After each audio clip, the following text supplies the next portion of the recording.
Dito pala sa Camilos ang sunod natin. Yung putik na yan, bagong sasakyan eh, pero napakausok. Nasaan kaya si brother?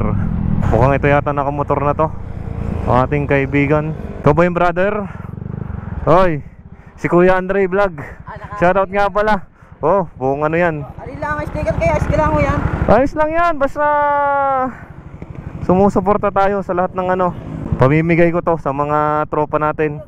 Oh, nangungulikta ako ng sticker. Pinamimigay ko din sa mga kasamahan natin sa... Taga saan ka ba? Dito ka lang? Yun. Dagdagan ko na, baka may madami. Pamimigay na nito.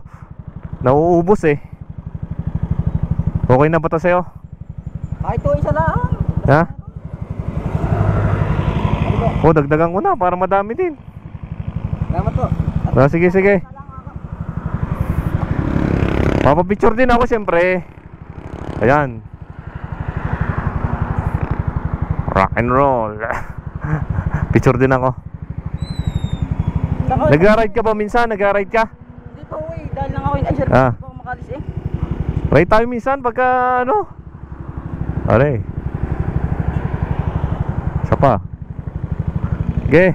Thank you, thank you. Ingat, ingat brother. Kuya Andre Vlog nga pala. Yan, suportahan din natin si Kuya Andre. Mukhang madami tayong pinabigyan niya. Ingat, ingat brother. Yun, isa na namang Batanggenyo content creator ang ating nabigyan ng sticker. At nakahingi na rin tayo ng sticker. Shoutout nga pala. Shoutout. Maraming salamat. Ito yung time natin na nakakapagbigay tayo ng saya, nakakapagbigay ng konting katuwaan sa mga sumusuporta sa atin. At ang mahalaga i-follow nyo din sila, yung mga content creator na kasamahan natin, na mga kapwa Batanggenyo. Nagpapasalamat tayo sa mga solid na sumusuporta sa atin mga brother.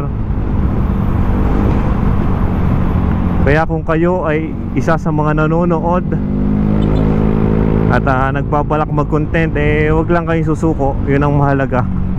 Na doon yung pagka dismaya natin minsan, pero i-enjoy lang natin. Yun ang mahalaga sa mga ginagawa natin. Huwag tayong mawawalan ng pag-asa.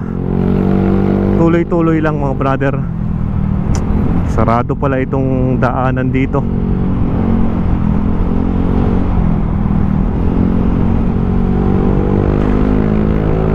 Luwag na luwag ang daanan dito.